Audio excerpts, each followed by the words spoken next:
What you do with the ballot is you re-engineer it. Like I told you, there are assumptions. Because you already have women reps, you already have all this. I can tell you what you can do. It's not hard. Parliamentarians are telling you it's hard. It's not hard. If you insist, for example, on political parties nominating women candidates in their strongholds. But nominations are competitive. Yes. Are they? Where I come from, if you have like where Joan comes from, and you were talking about what was happening to him and Baba. Where I come from, a nomination ticket is an elective ticket. Yes, it's as good as and it's very competitive at the nomination level. I'm not sure it's competitive. It is, because I've observed in a nomination myself.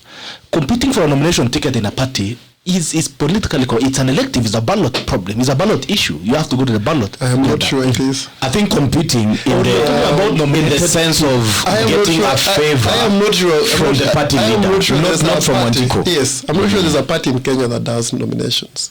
No, those things are sham. Yeah. And I think absolutely sham. There's two. Anyway, there's a nomination. If you are from Rift Valley and Hustler wants you. You will get it. You will get it. Regardless of who wins. Of course, I know we might have difficulties. So are you trying to say if you're competing against Lucia tomorrow, if Asla loves Lucia, or Lucia is a woman and have many votes on the nomination ticket on a party, they should give it to Lucia? I actually think I can take it from you. Because I'll then bring up the gender card and just force their arm to do it, and maybe force democracy. No, I'm adorable, so the party leader will like me, of course, and then that is corruption. Yeah, but then that is our reality on the ground. That's what happens. And Bitok, do you realize that there's a Mwindi in Kisumu? Yes, there's a Somali man in Migori. How did they win? Another Mwindi in Meru. How did they win? The Meru I don't know, but I can talk about the ones in Nyanza. That I'm sure that if they were not with Raila, they would not have won. So there are no. If Raila also held the hand of women, like he's held the Asians, which I'm happy that we need Asians in Kenya. We need their minorities. They need to be represented. We need the Somalis represented. Even in there are a lot of them in Kakamega, where I come from. Kambi Somali. They need to be in power. But we also need some politicians to hold the hands of women. I think what we can discuss is the nomination. That's what I'm saying. If you just listen to what I'm saying. I'm saying that in that nomination process, you can engineer it by legislation to say, for example, that where the party previously got most seats in the previous election, if it's an existing party, you understand, it should nominate at least this fraction of women. Yeah, should give direct nomination. That's possible. Direct nomination to run on the ballot, to go to parliament, or to run on the ballot. No, that's impossible. It's impossible. Assuming we are running the four of us, and you're leading, I'm second. Dennis is no. Let's put Dennis at last because it will. No. Why do I need to be last? It will bring an affirmative problem for me. So Lucia is number 3. Yes. Then so we skip you, who was won on the ballot. No, we don't even do it. That could be. I'm not saying that's the way to go, but there's one option.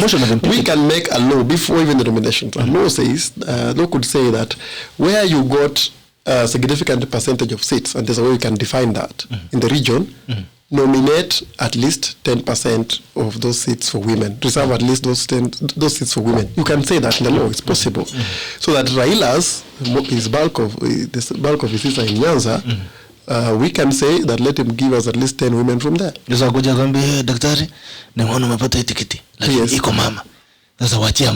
they can just yes, they can say that. But secondly, that's a more direct. That is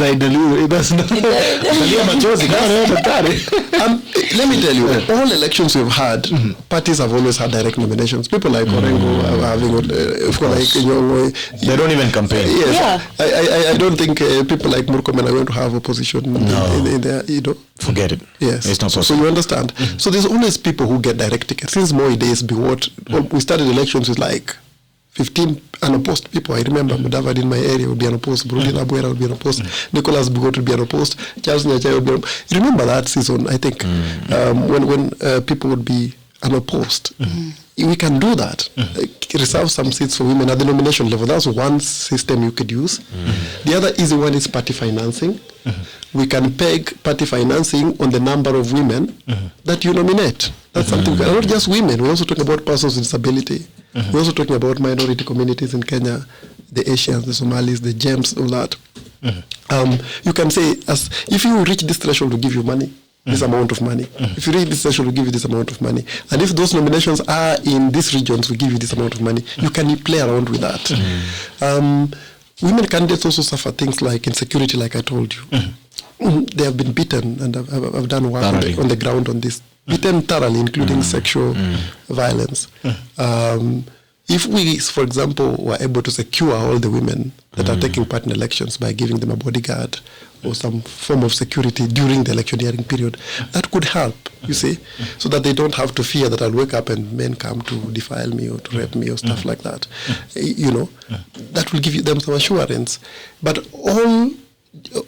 at the end of it, you need a very overarching formula where, for example, from school, you change the curriculum. It's a bigger problem than just elections time. If you recall, I don't know what age you guys are. You look younger than me by far.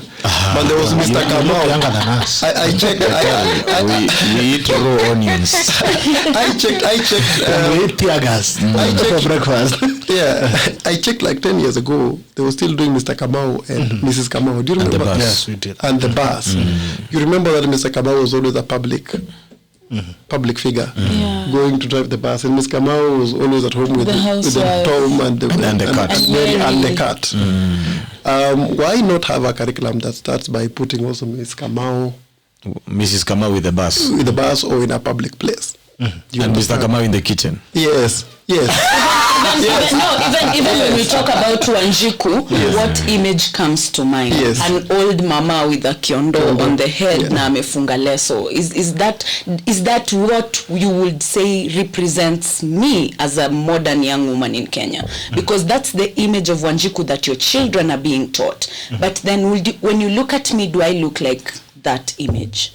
I think the truth is, Dr. and having being the vice chairman of a political party is that one of the ways that we have sought to achieve the 2/3 rules because the issue is the political parties.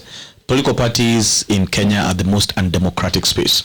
Yet they have a huge impact on candidates, on the ballot, on democracy, on representation and all that. We're the only political party that the Secretary General is a lady. A powerful position that ensures its balance of a few of these things.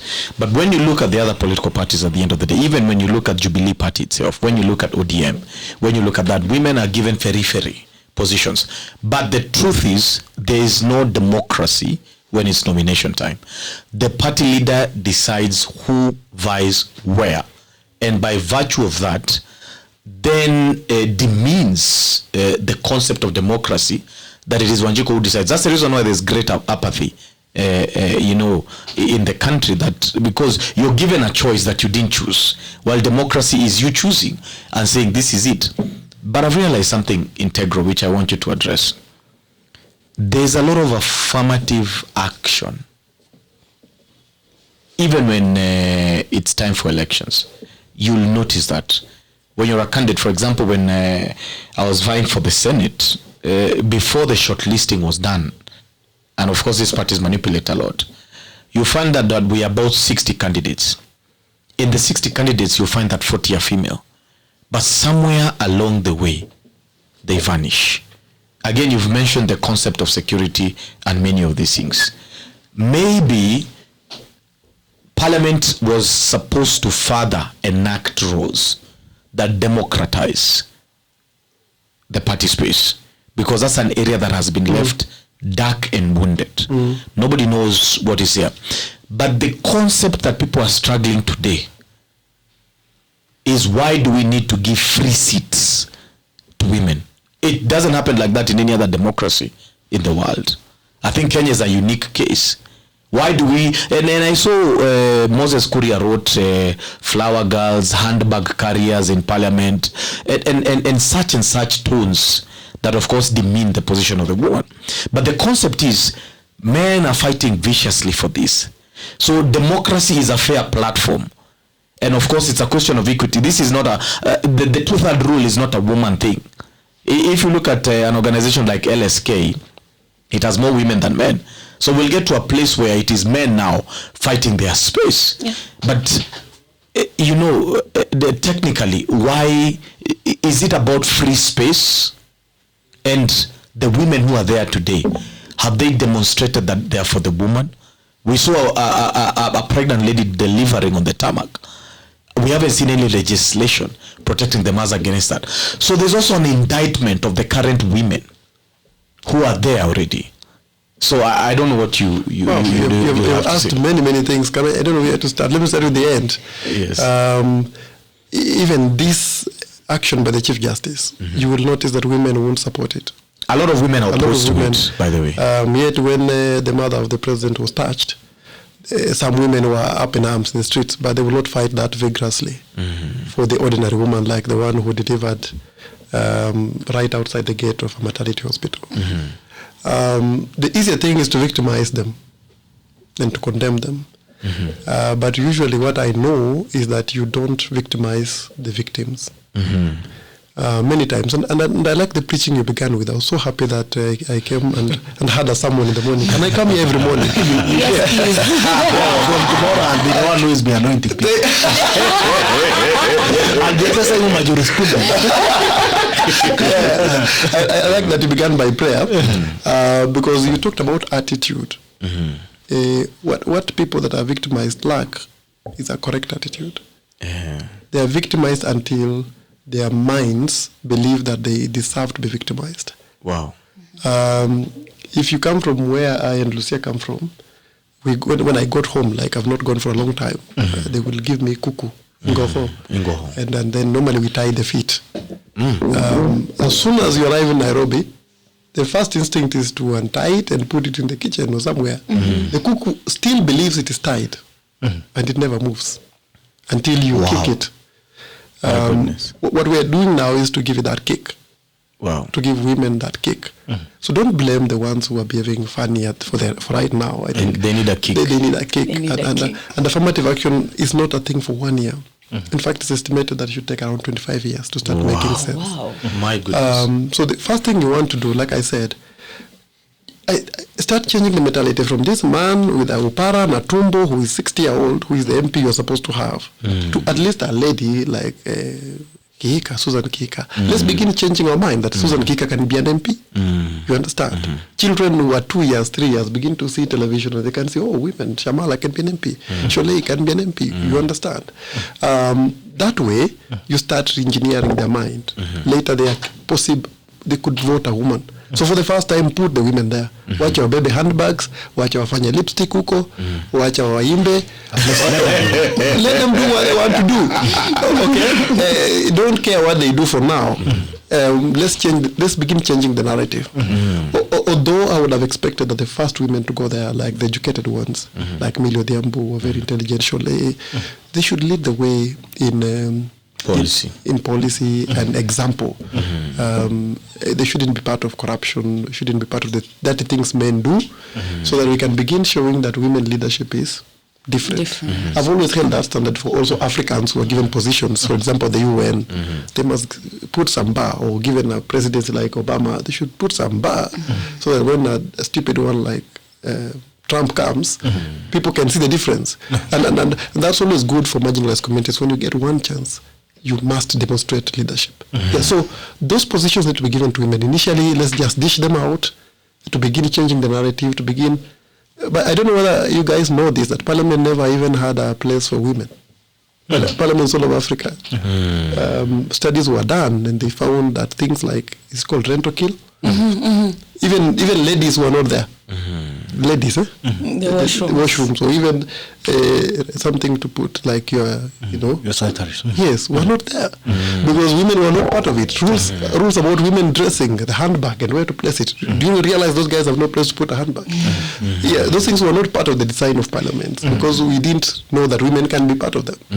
But now that is happening, I think we're beginning to re-engineer society slowly and slowly, and I'm confident that we are moving somewhere. I'm really confident that we are. People like Millie Odhiambo have been elected several times now.